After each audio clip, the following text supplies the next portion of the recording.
মসজিদের গেটের সামনে কান্না করে, আমারে 2 টাকা ভিক্ষা দাও, আমার 2 চোখের পাওয়ার নাই, আমি কামাই করতে পারি না, কিছু ভিক্ষা দিলে আমি বাচ্চা নিয়ে ঘরের মধ্যে খানার আয়োজন করব। আল্লাহ আপনাকে 2 চক্ষু দান করেছেন, চোখের দাম কত? যার চোখ নাই তাকে জিজ্ঞাসা করো। আল্লাহ আমাকে সুস্থতার নেয়ামত দান করেছেন, আল্লাহর শুকর কি আদায় করেছো? আল্লাহ যৌবন দান করেছেন, কি শুকর আদায় করেছো? আল্লাহ তাআলা ভিক্ষা করায় না, আল্লাহ তাআলা এত আরামে এত সম্মানের চেয়ার দান করেছেন, আল্লাহর কি নিয়ামতের শুকর আদায় করলা রে বান্দা। ওই আল্লাহ আমাকে কম দেন নাই, এরপরেও প্রতি রাত আমার আল্লাহ প্রথম আসমানে আসিয়া বলে, ও বান্দা তোমার কি প্রয়োজন চাও, আমি দেওয়ার জন্য প্রস্তুত হয়ে আছি। অতিও গভীর হয় রজনী যখন, নীরবে প্রভুর নাম জপিও তখন, প্রভুর করুণা যদি পাইবারে চাও, গভীর রাতে উঠে প্রভুর গুণগান গাও। আল্লাহ তাআলা কত নিয়ামত আপনাকে দান করেছেন, অথচ এত বাহাদুরি কেন করি? এই মহামারী করোনায় গোটা দুনিয়াটা স্তব্ধ হয়ে গেল। যারা নিজেদেরকে প্রভু মনে করেছে আর দখল করে মনে করেছিল জমিনের মধ্যে আমার সামনে আর কারো পাওয়ার নাই, মহামারী করোনায় মাথা নত করে বলে, এত পাওয়ার নিয়ে বসেছিলাম, এখন আমার জমিনে কোনো পাওয়ার নাই। সব মাথাওয়ালা বাহাদুরেরাও মাথা নত করে দিল। কিন্তু তাকাইয়া দেখছো 1500 বছর আগে মদিনার নবী চ্যালেঞ্জ করে গেলেন, উম্মতের দল, আমি বিদায় বেলা 2টা জিনিস তোমাদের কাছে আমানত রেখে গেলাম, যদি আকড়াইয়া ধরো কোনোদিন বিপদে তোমাদের গ্রাস করতে পারবে না। ক্বালান নবিয়্যু সাল্লাল্লাহু আলাইহি ওয়া আলিহি ওয়াসাল্লাম, তারাকতু ফীকুম আমরাইন লান তাদিল্লু মা তামাসসাকতুম বিহিমা, কিতাবাল্লাহি ওয়া সুন্নাত রাসূলি। নবী বলেন 2 জিনিস ধরে রাখো, 1 নম্বরে আল্লাহর দেওয়া কোরআন, দ্বিতীয় হলো আমি নবীর রেখে যাওয়া সুন্নতের আমল। আল্লাহর কসম করে বলি, ও ঢাকাবাসী, ভালো করে মাওলার দেওয়া চক্ষু দিয়া তাকাইয়া দেখো, এত বড় মহামারী করোনা গেল, বাবায় মরে গেছে করোনায়, ছেলেরা বাবার লাশ ধরে না, আক্রান্ত হওয়ার ভয়, মানুষ দিয়া টাকা দিয়া লাশটাকে টেনে টেনে বাড়ির দরওয়াজায় ফালাইয়া দরজা লাগায় দিল। একদিন 24টা ঘন্টা চলে যাওয়ার পর থানার পুলিশ খবর পাইয়া লাশটা নিয়ে চলে গেল। ইতিহাস জানো, চোখের আড়াল হয়ে না যায় রে ঢাকাবাসী। এই বাংলাদেশের ইতিহাস ভুলে গেলে হবে না। শত শত করোনার লাশ ধরে না, ছেলে হইয়া বাবার লাশের কাছে যায় না, বাবার জানাজায় যায় না। কিন্তু তাকাইয়া দেখছো আমার দেশের টুপিওয়ালারা শত শত করোনার লাশ কাঁধে নিয়া গোসল করাইয়া, দাফন করাইয়া, কাফন করাইয়া, এত লাশ দাফন করলো, কাঁধে নিল। আল্লাহর শুকর, একটা হুজুরেও করোনায় মরে না। ভাইরা আমার, ভালো করে নজর করে দেখো, এই মহামারী করোনায় কত ব্যবসায়ীর ব্যবসা বন্ধ হয়ে গেল, কত চাকুরিজীবীর চাকুরি চলে গেল, যায় নাই? কিন্তু নজর করে দেখো রে মুমিন, বাংলাদেশের ইতিহাসটাই বলি, বাহিরেরটা পরে বলি। আমার সোনার বাংলাদেশে স্কুল বন্ধ হয়ে গেল, লেখাপড়া নাই, শুধু অটো পাস। কথা ঠিক নেই? মাওলায় যদি তুমগো বেশি বেশি খতম পড়ানো দরকার। জাল্লা করোনা 10 বছর দাও, আর 10 বার যদি অটো পাস করি, জাগাত আমি MBBS ডাক্তার হয়ে চেয়ারে বসবো। রুগীরে বাঁচাইতে না পারলেও তো মারতে বিসমিল্লাহ লাগবে না। স্কুল বন্ধ, কলেজ বন্ধ, কিন্তু তাকাইয়া দেখো রে মুমিন, আমার এই সোনার বাংলায় একটা কোরআনের মাদ্রাসাও বন্ধ হয় না। কোন হুজুরেরা কি না খাইয়া বলছে ভিক্ষা দাও? জোরে বলো। কোন হুজুর মসজিদের বারান্দায় গিয়া কি রুমাল বিছায় বলছে আমি মাদ্রাসার শিক্ষক, আমার ঘরে এখন চাল নাই ডাল নাই, ভিক্ষা দাও, না হয় করোনায় না খাইয়া মরব? কেউ ভিক্ষা করছে? রিজিকের মালিক কে? ইয়া আইয়ুহান নাস আনতুমুল ফুকারাউ ইলাল্লাহ ওয়াল্লাহু হুয়াল গানিয়্যুল হামিদ।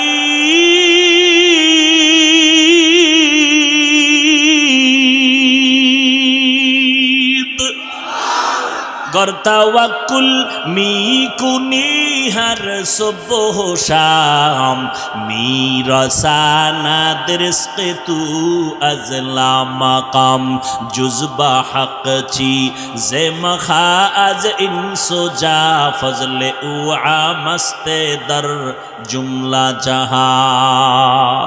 আল্লাহ বলেন, ও দুনিয়ার মানুষেরা, তোমরা সবাই ফকির, ধনীকে আর কেউ?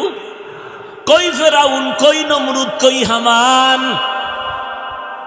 যেই ফেরাউন ছিল জন্মগত ফকিন্নি, মানুষের জমিনের শশা মাথায় করে টেনে টেনে মিশরের বাজারে দিয়া কিছু টাকা পাইয়া এক সময় ফেরাউন টাকার মালিক হয়ে গেল। ওই ফেরাউন টাকার মালিক হইয়া ক্ষমতার চেয়ারে বসে বলে, আনা রব্বুকুমুল আ'লা, আমি হইলাম শুধু খোদা না, সব থেকে বড় খোদা। সেই ফেরাউনের আল্লাহ সাইজ করতে কোনো বাহিনী লাগছে? লোহিত সাগরের পানিতে চুবাইয়া ফেরাউন শেষ। আজকে মুমিন কেন? সারা দুনিয়ার বেঈমানের বাড়ি বাড়ি তালাশ করো, ফেরাউন নামের কোনো ছেলে আসেনি? আছে? যদি বলি মাসে মাসে 1 লাখ টাকা দিব, ছেলের নাম রাখবা ফেরাউন, রাখবেনি কোনো বেঈমান? বাঙালিরে যদি প্রস্তাবটা দেই, ছেলের নাম রাখো ফেরাউন, মাসে পাইবা 1 লাখ, বাঙালি কইবে একটু চিন্তা করে লই, এই করোনার ভিতরে 1 লাখ পাওয়া তো কম না। চিন্তা করে বলবে আসলে দিবেননি, বলে কসম দিমু, তাহলে রাইখে দিছি নামটা ফেরাউন, পরে তওবা করে নিব। কোটি টাকার মালিক দেখো, অভাব হয় না দূর, গরিব ঘুমায় আরাম করে মনটা বাহাদুর।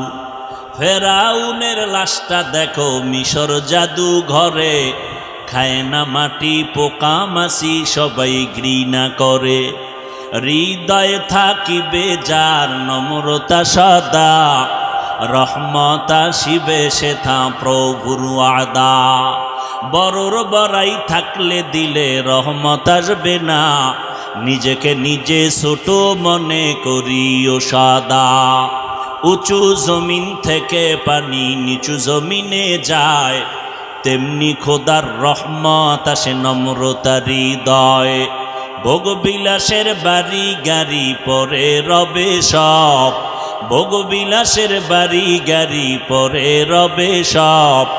থাকতে সময় স্মরণ করো আল্লাহ আমার রব, থাকতে সময় স্মরণ করো আল্লাহ আমার রব। আমাদের রবকে? ইন্নাল্লাযীনা ক্বালু রাব্বুনাল্লাহ, ইন্নাল্লাযীনা ক্বালু রাব্বুনাল্লাহু সুম্মা ইসতাকামু ফালা খাউফুন আলাইহিম فلا خوف عليهم ولا هم يحزنون।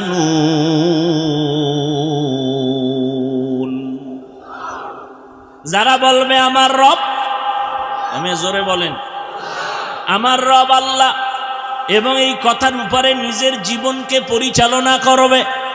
আল্লাহ বলেন তোমার কোনো ভয় নাই, কোনো পেরেশানি নাই।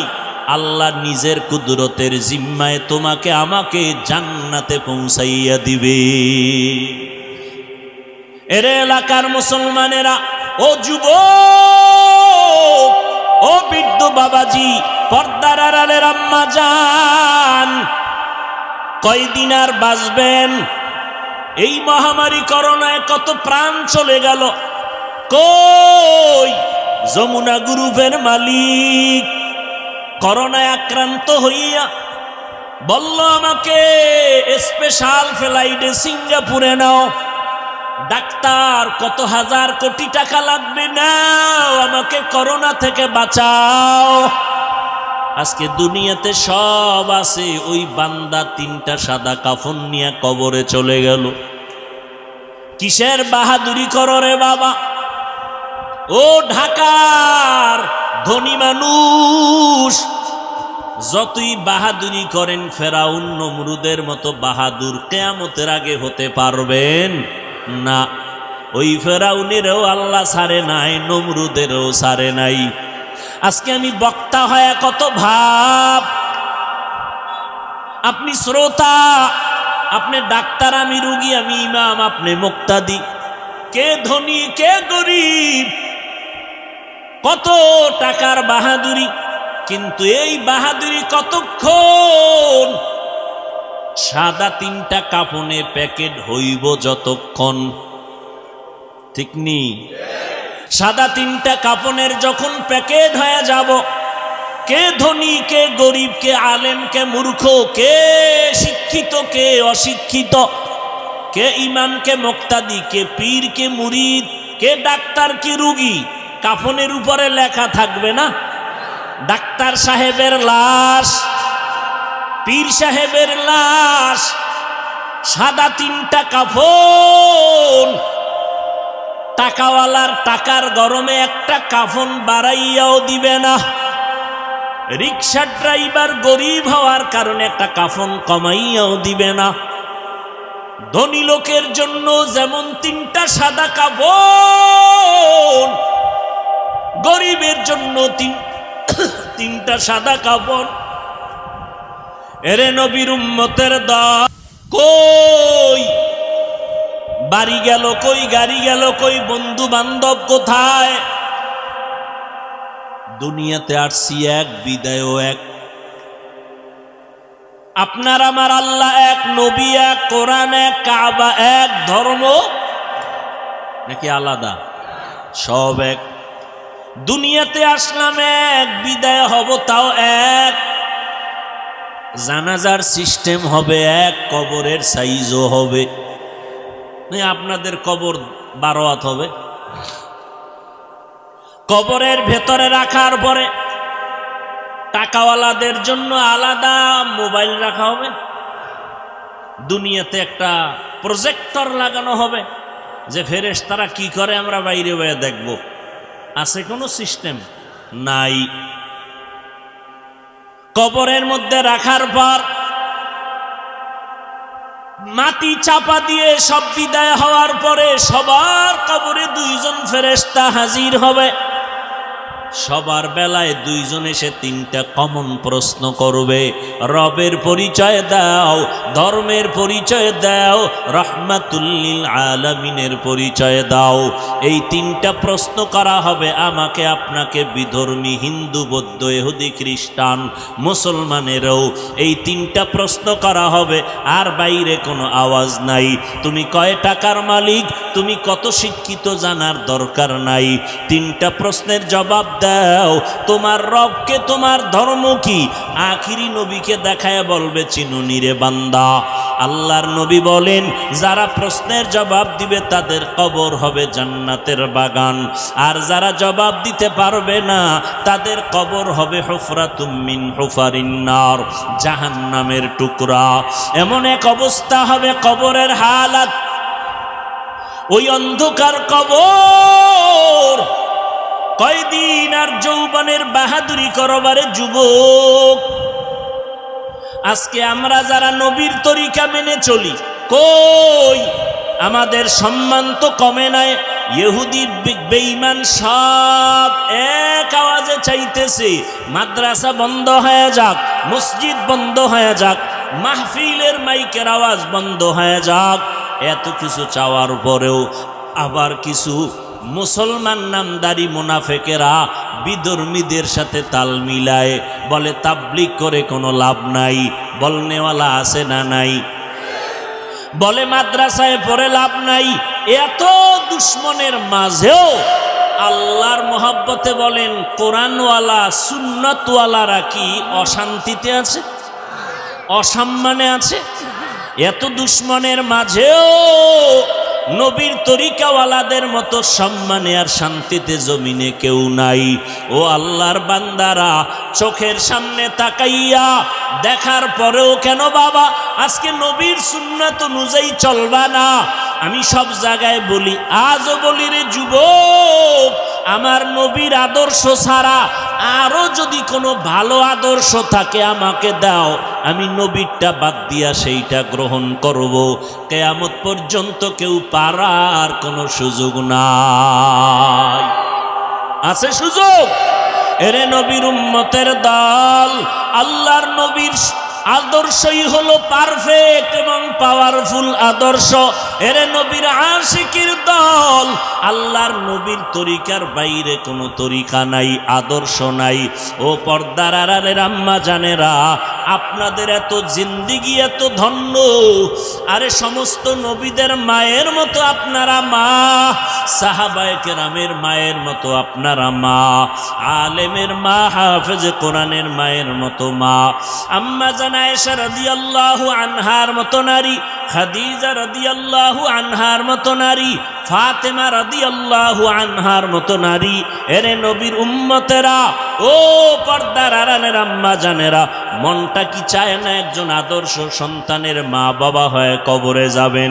আপনার সন্তান ডাক্তার হবে আলহামদুলিল্লাহ, আপনার সন্তান ইঞ্জিনিয়ার হবে আলহামদুলিল্লাহ, আপনার সন্তান প্রফেসর হবে আলহামদুলিল্লাহ।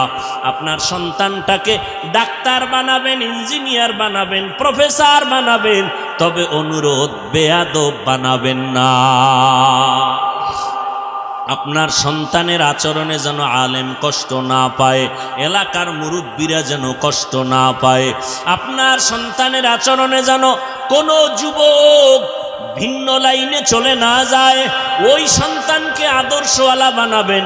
আর আমার নবীর আদর্শের থেকে উত্তম আদর্শ জমিনের মধ্যে আর হতেই পারে না।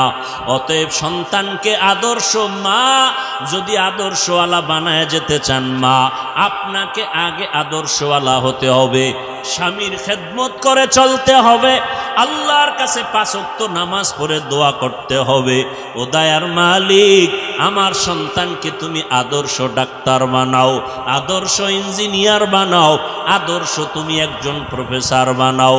সন্তান ডাক্তারি করবে আর মায়ের জন্য কলিজা ভরে কোরআন পড়ে দোয়া করবে। এমন যদি করতে পারেন আপনার দুনিয়াটাও ধন্য, পরকালটাও ধন্য হবে। এরে যুবকেরা, আপনাদেরকেও বলবো রে বাবা, স্কুল কলেজে পড়েন কোনো বাধা নাই, তবে 5 ওয়াক্ত নামাজ নবীর তরিকা মেনে চলবেন, মা বাবার দোয়া নিয়ে চলবেন, উলামায়ে আহলে হকের পরামর্শ নিয়ে চলবেন, আল্লাহওয়ালাদের সোহবত নিয়ে আমল করবেন। আপনার মতো যুবক স্কুল কলেজে পড়ুয়া 5 ওয়াক্ত নামাজি আছে না নাই? আপনি কেন পারবেন না? আল্লাহর কাছে তওবা করেন, আল্লাহকে বলেন, আল্লাহ জীবনে শয়তানের ধোকায় পড়ে কত অপরাধ করেছি, আজকে থেকে আর অন্যায় করব না। আমার মতো যুবক যদি ড্রাইভারি করে, ব্যবসা করে, চাকরি করে, নামাজ পড়ে, দাড়িওয়ালা হয়, আমি কেন পারবো না রে আল্লাহ? শয়তানের ধোকায় পড়ে আমি লাইনের বাহিরে চলে গেলাম, আজকে থেকে আর নামাজ ছাড়ব না, বেপরদায় চলব না, আজকে থেকে আর কখনো নবীর তরিকার বাহিরে চলব না, নবীর তরিকা নিয়ে চলবো, মা বাবার খেদমত করে দোয়া নিয়ে চলবো, ওলামায়ে আহলে হকের পরামর্শ নিয়ে চলবো। আল্লাহর কাছে যদি এখনো তওবা করতে পারেন, আমার আল্লাহ জীবনের সব গুনাহ একটা মুহূর্তে মাফ করে দিবেন।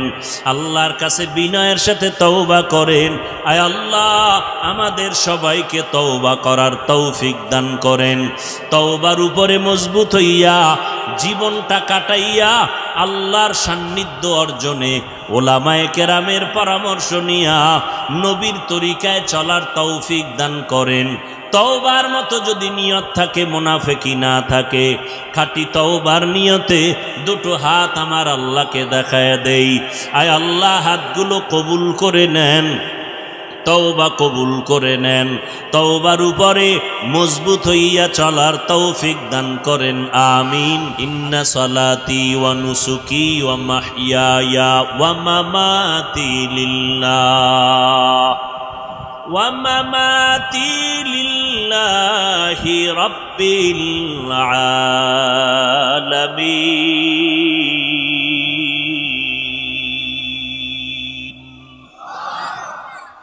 পয়গম্বর ইব্রাহিম নবী দোয়া করেন, হে আল্লাহ আমার নামাজ, আমার কুরবানি, আমার বেঁচে থাকা, আমার মরে যাওয়া সব কিছু একমাত্র আমার আল্লাহর জন্য, আল্লাহর সন্তুষ্টির জন্য, আর কারো জন্য।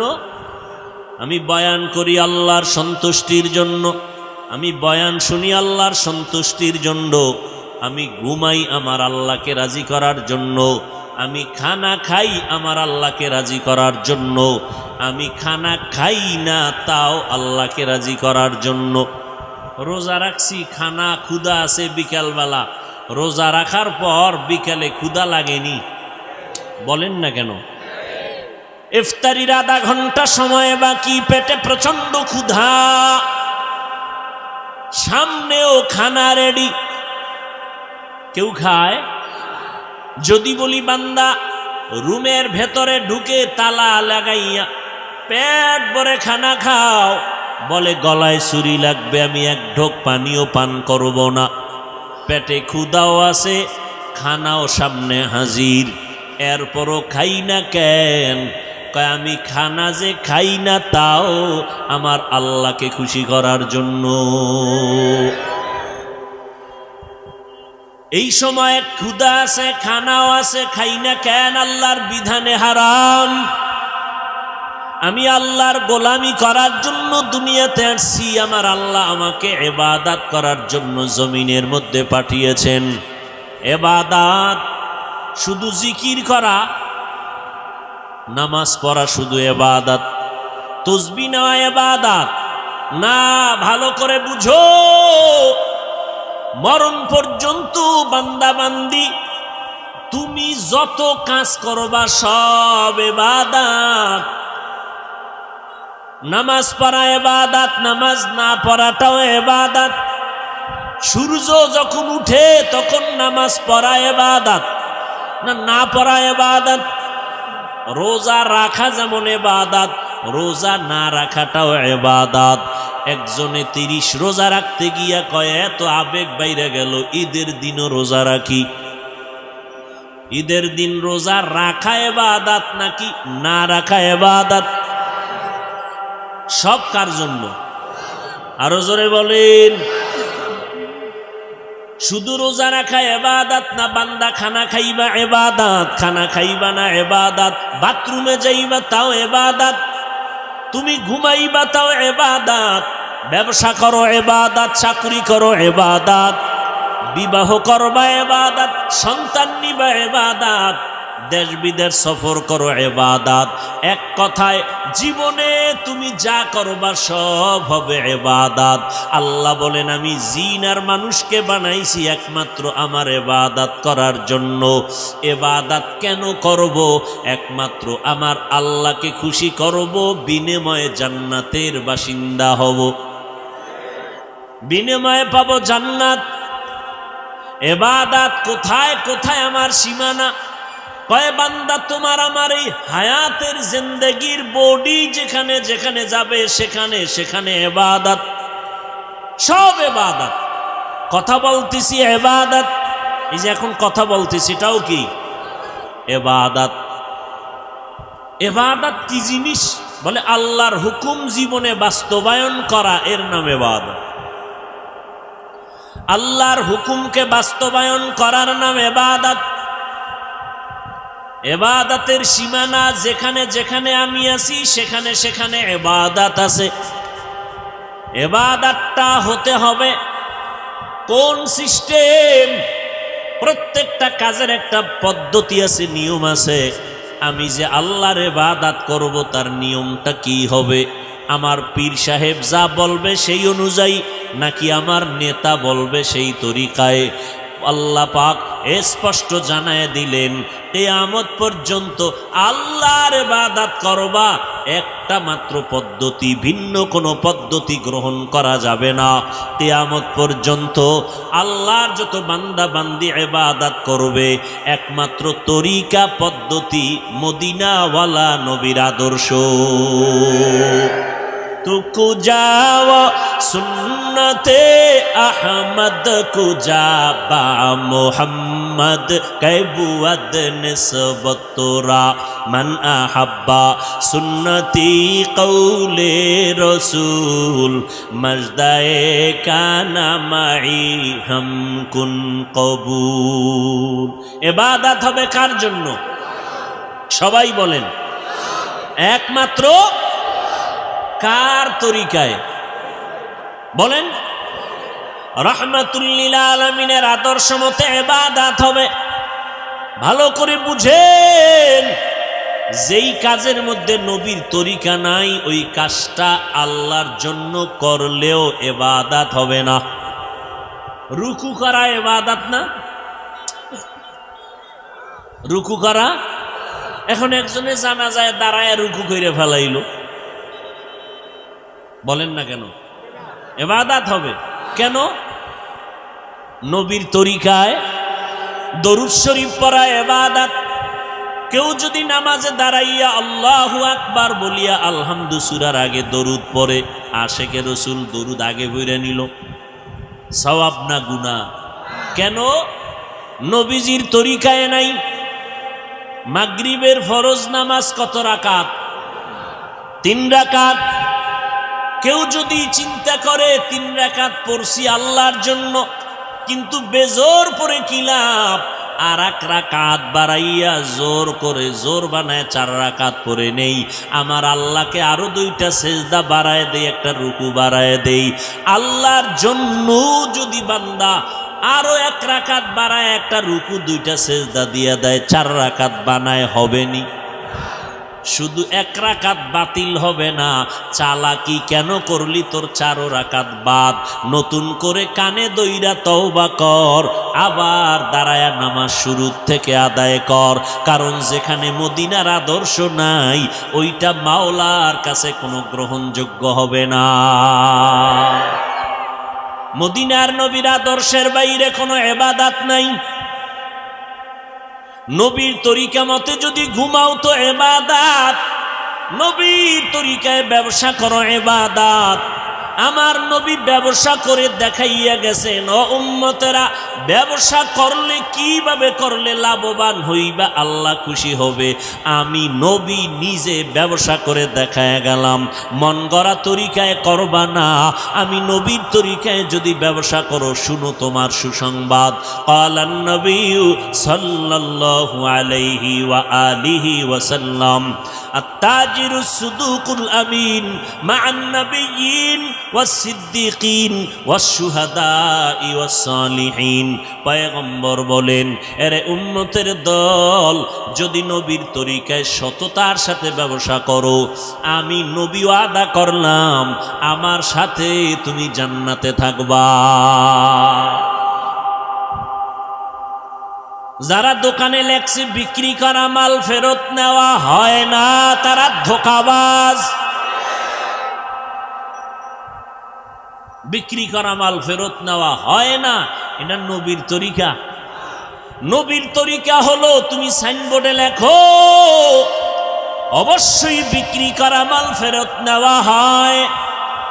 কেউ যদি তোমার দোকান থেকে মালটা নিয়ে যায় আবার কোনো সমস্যার কারণে ফিরাইয়া দেয়, তুমি যদি টাকা দিয়া দাও, মদিনার নবী বলেন উম্মত ওই সম্পদটা দান করলে যেই সওয়াব, আল্লাহ ওই সওয়াব এমনেই তোমার আমল নামায় দিয়া দিবে।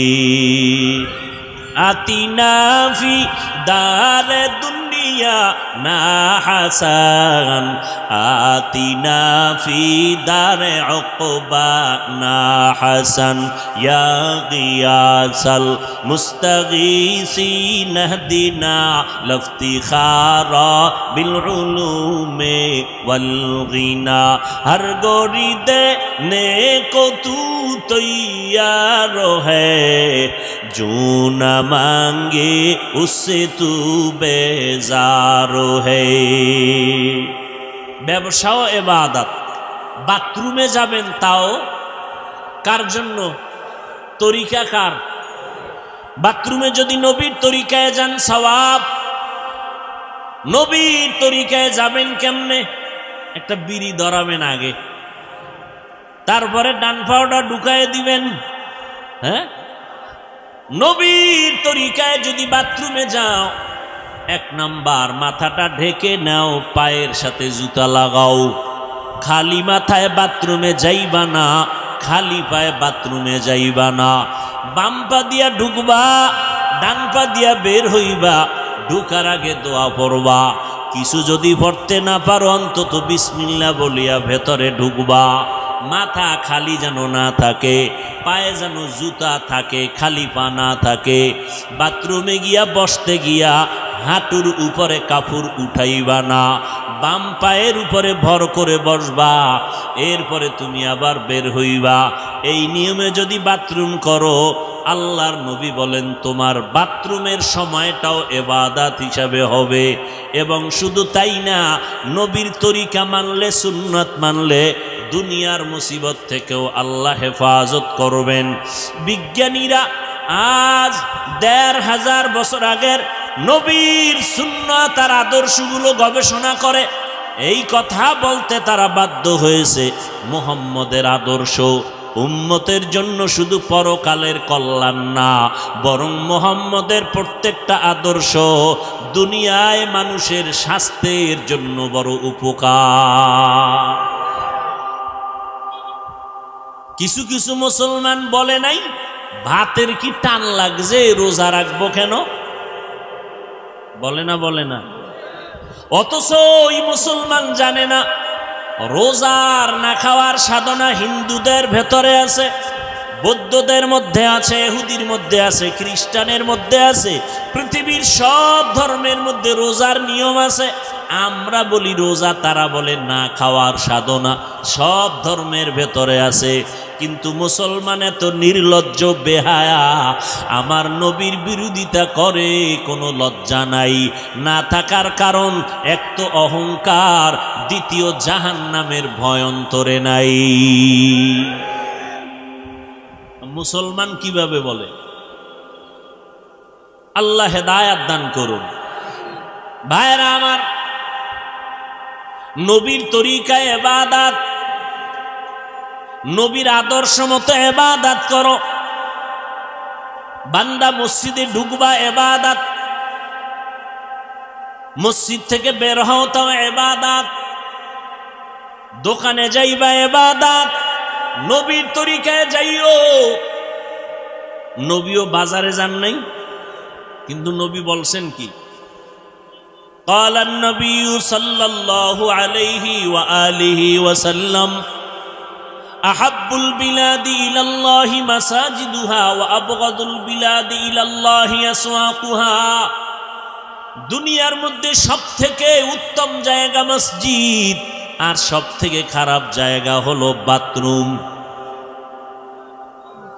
কথা কন না কেন? বাথরুম না বাজার? সব থেকে উত্তম জায়গা মসজিদ, আল্লাহর ঘর। দুনিয়াতে সব থেকে খারাপ জায়গা বাজার না বাথরুম? নবীজি বাজারের খারাপ কইলেন কেন? আবার নবী বাজারে যায়, আবু বকর বাজারে যান, ওমর বাজারে যাইতেছেন, ওসমান বাজারে যান, আমরা হুজুরেরা বাজারে যাই, নবী কেন বাথরুমের খারাপ না বলে বাজারকে খারাপ বললেন? এর কারণ হলো বাজারে গিয়া বান্দা যেই পরিমাণ গুনায় শামিল হয়, এই পরিমাণ গুনাহ বাথরুমের মধ্যে হয় না। বাজারে যাওয়া নিষেধ না, গুনাহ করা নিষেধ। নবীর তরিকায় বাজার করো, জরুরত সেরে চলে যাও, হাঁটার সময় নজরটা নিচে রাখো, রাস্তার ডানে হাঁটো সুন্নত, কাজ সেরে চলে আসো, জরুরত সেরে চলে যাও। ও দোকানওয়ালা ভাই, আপনি দোকানদারি করবেন, আপনার সকাল 8টা থেকে রাত্র 8টা পর্যন্ত আপনার বাজারে থাকতে হবে, নজরটা হেফাজতে রাখবেন। দোকানের মধ্যে কোনো গানের আওয়াজ নাই, কাস্টমারের সাথে মিথ্যা বলবেন না, কসম কাটবেন না, হালালভাবে ব্যবসা করবেন, আপনার ব্যবসাটাও ইবাদতে পরিণত হয়ে যাবে।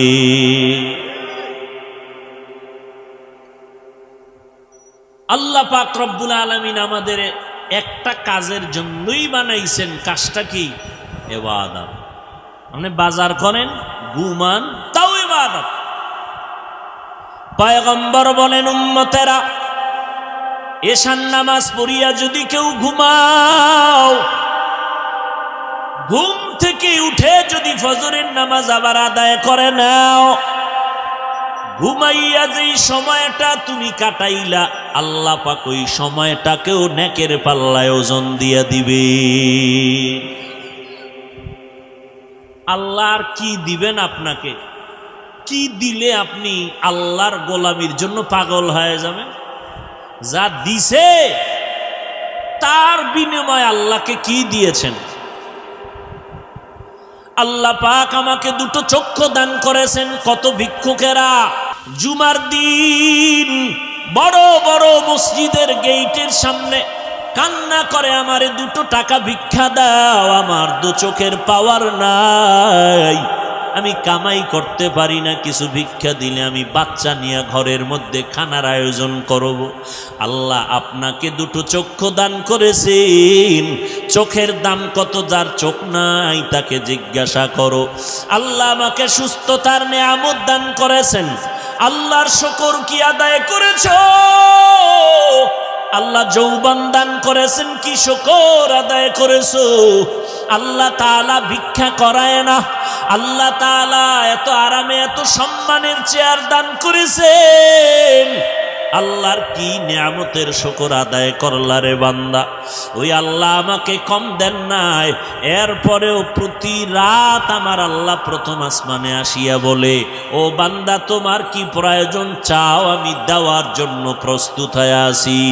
অতিও গভীর হয় রজনী যখন, নীরবে প্রভুর নাম জপিও তখন, প্রভুর করুণা যদি পাইবারে চাও, গভীর রাতে উঠে প্রভুর গুণগান গাও। আল্লাহ তাআলা কত নিয়ামত আপনাকে দান করেছেন, অথচ এত বাহাদুরি কেন করি? এই মহামারী করোনায় গোটা দুনিয়াটা স্তব্ধ হয়ে গেল। যারা নিজেদেরকে প্রভু মনে করে চেয়ার দখল করে মনে করেছিল জমিনের মধ্যে আমার সামনে আর কারো পাওয়ার নাই, মহামারী করোনায় মাথা নত করে বলে, এত পাওয়ার নিয়ে বসেছিলাম, এখন আমার জমিনে কোনো পাওয়ার নাই। সব মাথাওয়ালা বাহাদুরেরাও মাথা নত করে দিল। কিন্তু তাকাইয়া দেখছো 1500 বছর আগে মদিনার নবী চ্যালেঞ্জ করে গেলেন, উম্মতের দল, আমি বিদায় বেলা 2টা জিনিস তোমাদের কাছে আমানত রেখে গেলাম, যদি আকরাইয়া ধরো কোনোদিন বিপদে তোমাদের গ্রাস করতে পারবে না। قال النبي صلى الله عليه وآله وسلم تركت فيكم أمرين لن تضلوا ما تمسكتم بهما কিতাবাল্লাহি ওয়া সুন্নাত রাসূলি। নবী বলেন দুই জিনিস ধরে রাখো, এক নম্বরে আল্লাহর দেওয়া কোরআন, দ্বিতীয় হলো আমি নবীর রেখে যাওয়া সুন্নতের আমল। আল্লাহর কসম করে বলি ও ঢাকাবাসী, ভালো করে মাওলার দেওয়া চক্ষু দিয়া তাকাইয়া দেখো, এত বড় মহামারী করোনা গেল, বাবায় মরে গেছে করোনায়, ছেলেরা বাবার লাশ ধরে না, আক্রান্ত হওয়ার ভয়, মানুষ দিয়া টাকা দিয়া লাশটাকে টেনে টেনে বাড়ির দরওয়াজায় ফালাইয়া দরজা লাগায় দিল। একদিন 24টা ঘন্টা চলে যাওয়ার পর থানার পুলিশ খবর পাইয়া লাশটা নিয়ে চলে গেল। ইতিহাস জানো, চোখের আড়াল হয়ে না যায় রে ঢাকাবাসী। এই বাংলাদেশের ইতিহাস ভুলে গেলে হবে না। শত শত করোনার লাশ ধরে না, ছেলে হইয়া বাবার লাশের কাছে যায় না, বাবার জানাজায় যায় না। কিন্তু তাকাইয়া দেখছো আমার দেশের টুপিওয়ালারা শত শত করোনার লাশ কাঁধে নিয়া গোসল করাইয়া, দাফন করাইয়া, কাফন করাইয়া, এত লাশ দাফন করলো, কাঁধে নিল। আল্লাহর শুকর একটা হুজুরেও করোনায় মরে না। ভাইরা আমার, ভালো করে নজর করে দেখো, এই মহামারী করোনায় কত ব্যবসায়ীর ব্যবসা বন্ধ হয়ে গেল, কত চাকুরিজীবীর চাকুরি চলে গেল, যায় নাই? কিন্তু নজর করে দেখো রে মুমিন, বাংলাদেশের ইতিহাসটাই বলি, বাহিরেরটা পরে বলি। আমার সোনার বাংলাদেশে স্কুল বন্ধ হয়ে গেল, লেখাপড়া নাই, শুধু অটো পাস। কথা ঠিক নেই? মাওলায় যদি তুমগো বেশি বেশি খতম পড়ানো দরকার, জাল্লা করোনা 10 বছর দাও, আর 10 বার যদি অটো পাস করি, জাগাত আমি MBBS ডাক্তার হয়ে চেয়ারে বসবো। রুগীরে বাঁচাইতে না পারলেও তো মারতে বিসমিল্লাহ লাগবে না। স্কুল বন্ধ, কলেজ বন্ধ, কিন্তু তাকাইয়া দেখো রে মুমিন, আমার এই সোনার বাংলায় একটা কোরআনের মাদ্রাসাও বন্ধ হয় না। কোন হুজুরেরা কি না খাইয়া বলছে ভিক্ষা দাও? জোরে বলো। কোন হুজুর মসজিদের বারান্দায় গিয়া কি রুমাল বিছায় বলছে আমি মাদ্রাসার শিক্ষক, আমার ঘরে এখন চাল নাই, ডাল নাই, ভিক্ষা দাও, না হয় করোনায় না খাইয়া মরব? কেউ ভিক্ষা করছে? রিজিকের মালিক কে? ইয়া আইয়ুহান নাস আনতুমুল ফুকারাউ ইলাল্লাহ ওয়াল্লাহু হুয়াল গানিয়্যুল হামিদ।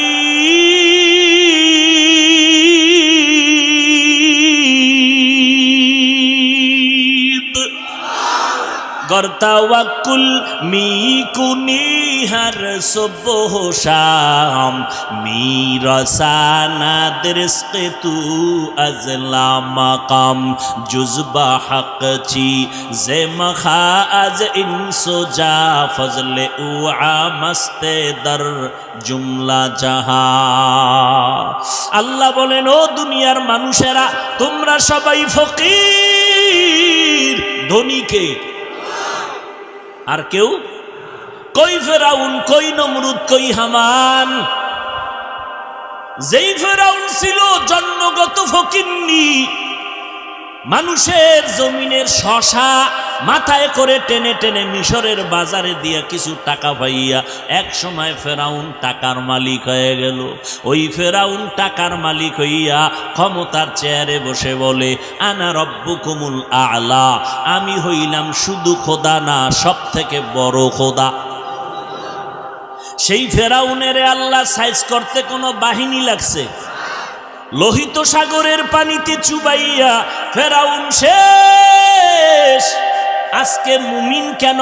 সারা দুনিয়ার বেঈমানের বাড়ি বাড়ি তালাশ করো, ফেরাউন নামের কোনো ছেলে আসেনি? আছে? যদি বলি মাসে মাসে 1 লাখ টাকা দিব, ছেলের নাম রাখবা ফেরাউন, রাখবেনি কোনো বেঈমান? বাঙালিরে যদি প্রস্তাবটা দেই, ছেলের নাম রাখো ফেরাউন, মাসে পাইবা 1 লাখ, বাঙালি কইবে একটু চিন্তা করে লই, এই করোনার ভিতরে 1 লাখ পাওয়া তো কম না। চিন্তা করে বলবে আসলে দিবেননি, বলে কসম দিমু, তাহলে রাইখে দিছি নামটা ফেরাউন, পরে তওবা করে নিব। কোটি টাকার মালিক দেখো অভাব হয় না দূর, গরিব ঘুমায় আরাম করে মনটা বাহাদুর।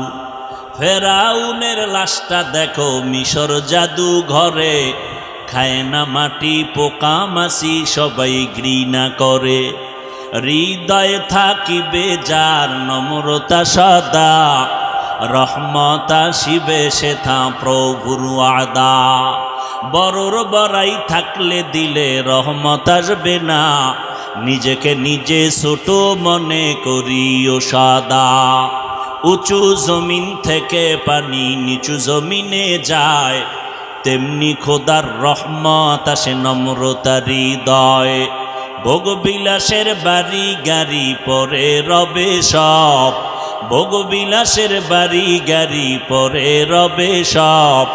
থাকতে সময় স্মরণ করো আল্লাহ আমার রব, থাকতে সময় স্মরণ করো আল্লাহ আমার রব। আমাদের রবকে ইন্নাল্লাযীনা ক্বালু রাব্বুনাল্লাহ, ইন্নাল্লাযীনা ক্বালু রাব্বুনাল্লাহু সুম্মা ইসতাকামু ফালা খাউফুন আলাইহিম, ফালা খাউফুন আলাইহিম ওয়ালা হুম ইয়াহজানুন।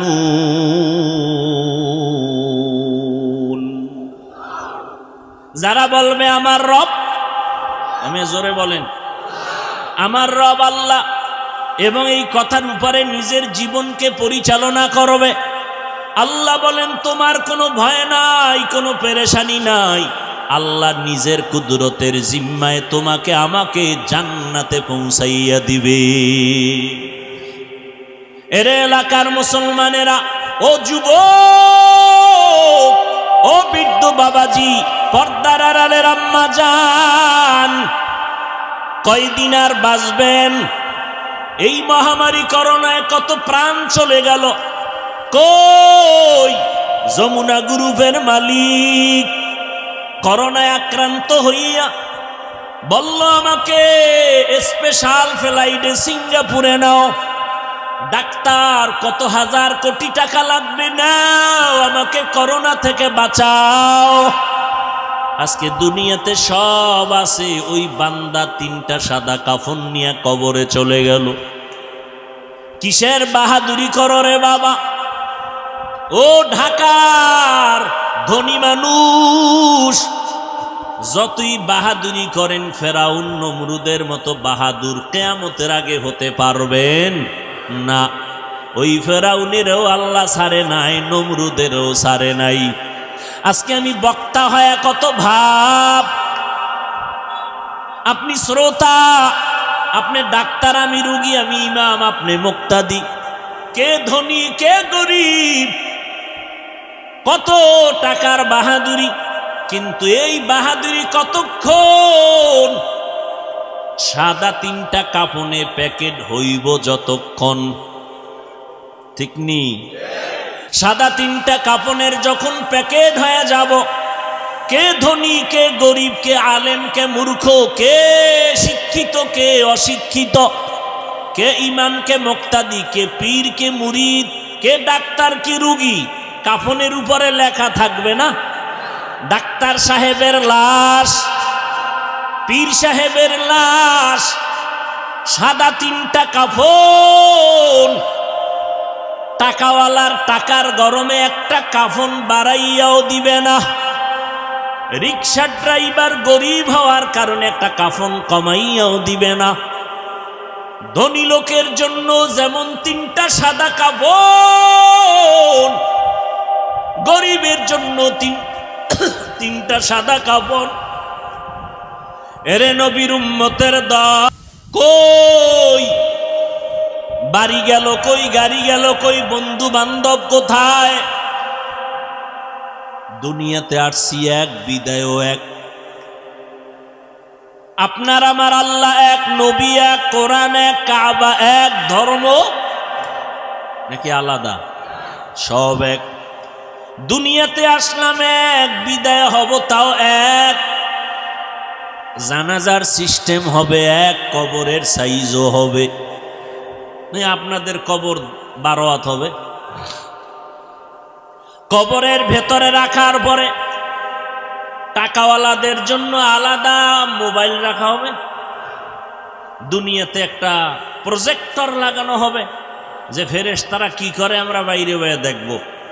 আছে কোনো সিস্টেম? নাই। কবরের মধ্যে রাখার পর মাটি চাপা দিয়ে সব বিদায় হওয়ার পরে সবার কবরে 2 জন ফেরেশতা হাজির হবে।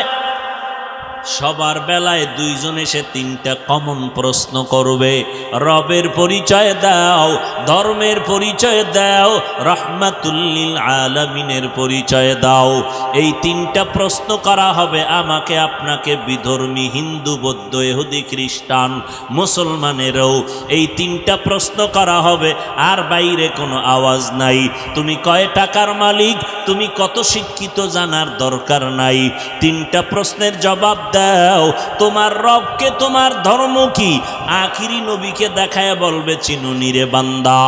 আল্লাহর নবী বলেন যারা প্রশ্নের জবাব দিবে তাদের কবর হবে জান্নাতের বাগান, আর যারা জবাব দিতে পারবে না তাদের কবর হবে হুফরাতুম মিন হুফারিন নার, জাহান্নামের টুকরা। এমন এক অবস্থা হবে কবরের হালাত, ওই অন্ধকার কবর কয়দিন আর যৌবনের বাহাদুরি করবারে যুবক। আজকে আমরা যারা নবীর তরিকা মেনে চলি, কই আমাদের সম্মান তো কমে নাই। ইহুদি বেঈমান সব এক আওয়াজে চাইতেছে মাদ্রাসা বন্ধ হয়ে যাক, মসজিদ বন্ধ হয়ে যাক, মাহফিলের মাইকের আওয়াজ বন্ধ হয়ে যাক। এত কিছু চাওয়ার পরেও আবার কিছু মুসলমান নামদারি মুনাফেকেরা বিধর্মীদের সাথে তাল মিলায়, বলে তাবলীগ করে কোনো লাভ নাই। বলনেওয়ালা আছে না নাই? বলে মাদ্রাসায় পড়ে লাভ নাই। এত দুশ্মনের মাঝেও আল্লাহর মহব্বতে বলেন কোরআনওয়ালা সুন্নতওয়ালারা কি অশান্তিতে আছে, অসম্মানে আছে? এত দুশ্মনের মাঝেও নবীর তরিকাওয়ালাদের মতো সম্মানে আর শান্তিতে জমিনে কেউ নাই। ও আল্লাহর বান্দারা, চোখের সামনে তাকাইয়া দেখার পরেও কেন বাবা আজকে নবীর সুন্নাত অনুযায়ী চলবা না? আমি সব জায়গায় বলি, আজও বলি রে যুবক, আমার নবীর আদর্শ ছাড়া আরো যদি কোনো ভালো আদর্শ থাকে আমাকে দাও, আমি নবীরটা বাদ দিয়া সেইটা গ্রহণ করব। কিয়ামত পর্যন্ত কেউ পারার কোনো সুযোগ নাই।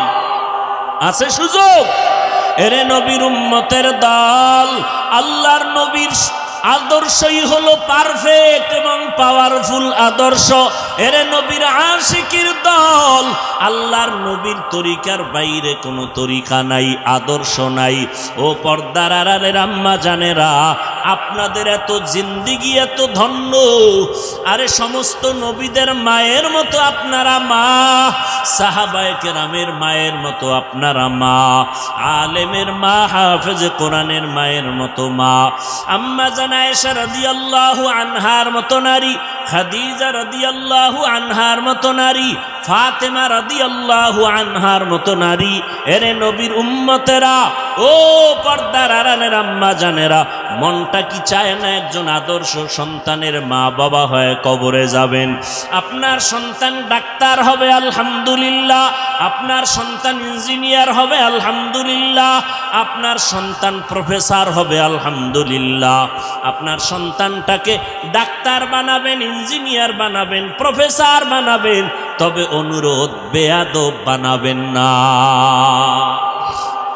আপনার সন্তানের আচরণে যেন আলেম কষ্ট না পায়, এলাকার মুরব্বীরা যেন কষ্ট না পায়।